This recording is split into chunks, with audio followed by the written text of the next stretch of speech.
Bonjour et bienvenue sur Israël Torah. On reçoit aujourd'hui Monsieur Lévy. Bonjour Monsieur Lévy. Bonjour. Alors on va faire un petit cycle d'études de 10 petits cours extraits d'une étude particulière dont Monsieur Lévy a la spécialité, c'est le Shahatnez. Alors qu'est-ce que c'est le Shahatnez, Monsieur Lévy? Alors déjà en français je crois que c'est le lin et la laine. Exactement, c'est on va dire le mélange du lin et de la laine Oui. que la Torah elle interdit. Maintenant, quelle forme ça peut prendre? Ça peut prendre plusieurs formes. On a par exemple un vêtement, on a un tapis. D'accord. Et ça, c'est une halakha donc, qui est écrit Mefourage qui est écrit mot à mot dans la Torah, qui Voilà. nous dit de ne pas mélanger le lin et la laine. Voilà, C'est un peu bizarre, non, à la base, déjà, cette interdiction.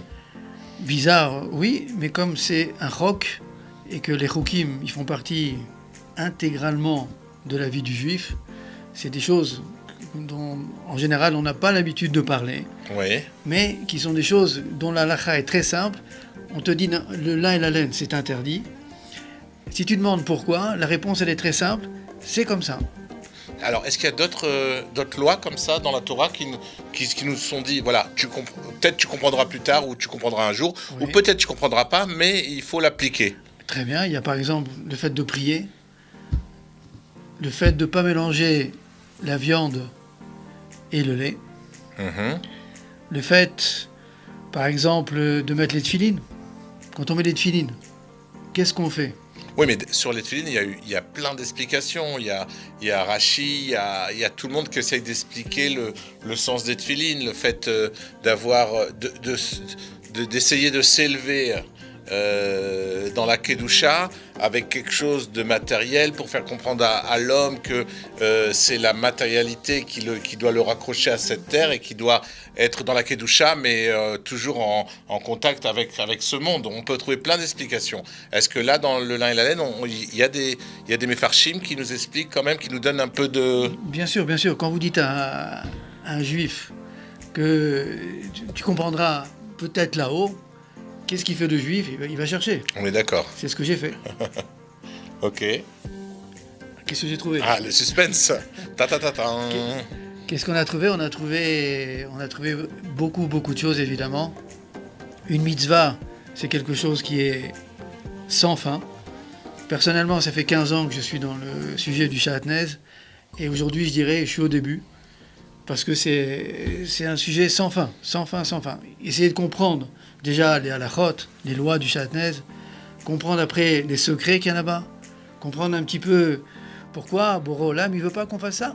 Pourquoi il a interdit de s'habiller avec du lin et de la laine? Voilà, à la base, comme on le voit dans chaque cours sur Israël Torah, on sait que Boré Olam, donc Dieu, il a créé le monde, et en créant le monde, c'est comme l'Avdil, celui qui crée une machine qu'il a vend chez Darty. Quand vous allez chez Darty, vous ouvrez la boîte, vous avez le mode d'emploi. Parce que celui qui a créé la machine, il sait comment l'utiliser. Ne le laisse pas brancher 3 heures, ça risque de brûler.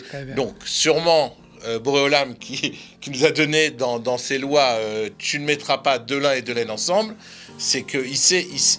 Il sait pourquoi, il y a quelque chose derrière. Bien sûr, bien sûr. Alors, est-ce que c'est un mythe ou pas? J'ai entendu que c'était radioactif, le mélange des deux. Pas du tout. C'est vrai. C'est pas du tout. Aucun rapport avec la radioactivité. Il n'y a pas de radioactivité. Aucun. Donc c'est un mythe. Hein. Voilà. Okay. Maintenant, pour répondre par rapport à ce que vous venez de dire, oui. On appelle ça un chok. Le mot chok, ça vient du mot chakak, gravé. Hachem, il a gravé ce monde avec des fonctionnements, avec des principes. Le Shahatnez en fait partie. Tu ne mettras pas un vêtement Shahatnez. Pourquoi? Parce que ça dérange l'ordre du fonctionnement du monde. Ça, c'est le principe même du chok. Tous les chokim, ils fonctionnent sur ça. Chok velo yavor. Maintenant, je vais vous raconter une petite histoire. Oui. Pourquoi j'ai commencé à m'occuper du Shahatnez? C'était il y a 15 ans à Paris. Je m'occupais d'une yeshiva, dans le 3e, sur la rue de Turenne, dans le quartier de la yeshiva des Shmatos. Du Shmatos, qui est dans le quartier donc, de l'Yeshiva de Pavé. Donc beaucoup de... Il y a 15 ans, vous imaginez, beaucoup de Torah là-bas. Quelqu'un m'appelle un jour et il me demande, dis-moi, est-ce que tu t'occupes de la vérification d'une boutique? Et il me demande, est-ce que je m'occupe de vérifier ce qu'il y a dans toute la boutique? Je dis non. Alors je lui demande, pourquoi tu me poses cette question? Il me dit, parce qu'il y a une boutique qui prétend que tout ce qu'il y a chez eux, les costumes, les cravates, les pantalons, tout est contrôlé par toi. Je dis, ah bon, je vais aller vérifier. Ah. Donne-moi l'adresse. Il donne l'adresse. C'était à 200 mètres de la yeshiva. Donc je vais tout de suite. Je rentre dans la boutique. Il y a 3 ou 4 vendeurs là-bas. Ils viennent sur moi. Ils me demandent qu'est-ce que je veux. C'est quoi votre taille? Ouais, ils ont cru que c'était un client. Quel? Alors je leur ai dit, écoutez, moi, ce qui m'intéresse le plus ici, c'est qu'est-ce que vous faites par rapport au Chatnez? Ils me disent, il n'y a aucun problème. Je dis, ah bon? Il y a Monsieur Lévy qui s'occupe de notre... Alors, je vais vous raconter l'histoire, comment elle s'est passée. Alors, je leur dis, comment vous faites? Il me dit, tout est contrôlé. Je leur demande par qui? Il me dit pas, Shalom Lévy. Je leur dis, Shalom Lévy, c'est moi. C'est moi. Bonjour. Ah oui, ok. Alors, calme. de cette petite histoire, on apprend beaucoup de choses. Par exemple, que tous les gens qui venaient là-bas faisaient confiance aux vendeurs, en disant, Shalom Lévy vérifie. Ce qui était faux, évidemment. Et donc, la deuxième remarque, c'est comment tu peux acheter sans vérifier. L'idée, elle est comme ça. Tu rentres dans une rue où il y a beaucoup de boutiques. Tu as une boutique à marquer « viande cachère ». Tu rentres? Non. Pourquoi? Parce que ça suffit pas. Maintenant, on te dit c'est cachère parce que Shalom Lévy l'a vérifié et tu achètes. Bizarre. Donc, qu'est-ce qu'on voit de là? Que la notion de chok, c'est quelque chose qui nous dépasse. C'est pas une question de logique, de compréhension. On a des réflexes, on va dire, par rapport au chokim.